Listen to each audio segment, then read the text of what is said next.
So the first sequel was Exorcist 2, The Heretic. Now this was hated by the audience, hated by the critics, hated by everybody. Nobody liked this film when it was released. Nobody likes it now. It's still one of those films people go, oh god, and people bring it up. Everyone watching this video probably hates the film too, and we're thinking, is he going to be nice for this bloody film? How can he be nice for this one of all films?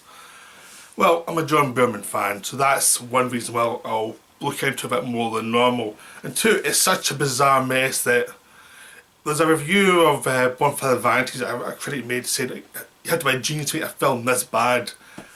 And this applies to The Exorcist too, because only a crazy director would go this far wrong. No hack would go as far wrong as this film does.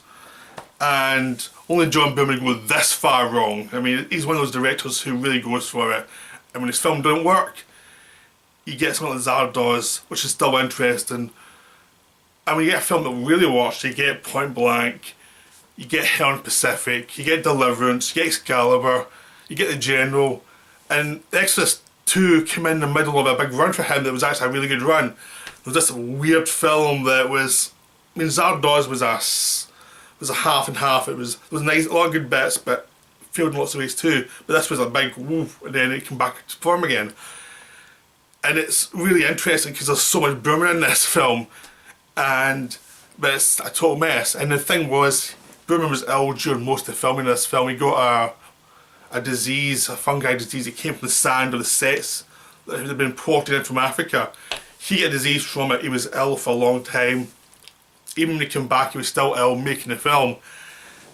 And I think that's one of the problems the film has, is I think if he'd actually been fully fit, certain things would have been caught and they would have been explained better, would have been clearer, and certain performances would have been better if he was, you know, 100% rather than what he was now in this film where he was ill. So there's a lot of problems in the film that might be due to the fact that Boorman was really ill. But doesn't explain everything because the script's really strange. I mean, the script takes the idea of what happened to the little girl after the possession. It's set 3 years later and she's still plagued by dreams. She's in therapy trying to work out what's going on with her. Even though she seems happy, she's meant to be plagued by demons. And at the same time, the church wants to investigate the original exorcism because two of the priests died, so they send Richard Burton to investigate. And that's the general setup of the movie. And then they quickly go into people's minds. Locusts, swarms of locusts. They've got, you know, weird dreams. Burton goes to Africa. And basically goes a bit mad. The movie's hard to explain because it doesn't make any sense really. It makes no sense. But what's great about it is it makes no sense. It's like, if you're actually watching it, completely ignore what the hell's going on in some of the acting. The visuals are amazing. But you have to ignore so much to get that kick. And some of the acting's terrible. I mean, Louise Fletcher plays the therapist and she is just awful in this film. She just won an Oscar for One Flew Over the Cuckoo's Nest the year before, and this was her next film, and it was like, oh my god. She was just terrible. Linda Blair is even worse. She is just awful in this film. She's cheerful the whole way through the film, no matter what the context. And it's really annoying. You want to strangle her, and Richard Burton tries to strangle her at one point in the film, and you shouldn't be happy to see that, but you kind of are. Because she's really bad in this film. So I don't know what happened there. I mean, Max von Sydow's back in flashbacks as Merrin. He's fine. Richard Burton's probably miscast, but he's entertaining as hell, saying the most absurd lines, taking everything very seriously. But probably doesn't give a shit about the film. He probably doesn't care at all. But he's very serious and he's very old school acting style. And it's really entertaining, this film where it's out of context entirely. It doesn't make any sense for the film. but it's really entertaining and it keeps you going through the film because he's so weird. And the whole film's like that. The film's so weird, you're watching it going, what the hell is going on here? But it's so enjoyable. I mean, there's lots of stuff about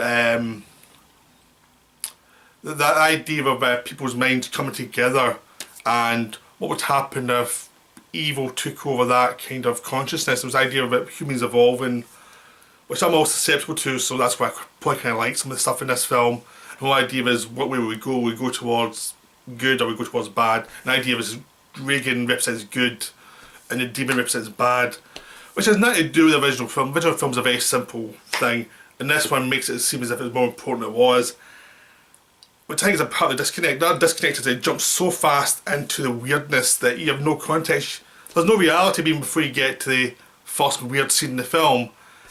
At that point you're like, ah. So you just have to either go with it or just leave because it doesn't stop and it just doesn't try to connect you. There's lots of weird steady cam shots, scenes going flying through these African lands.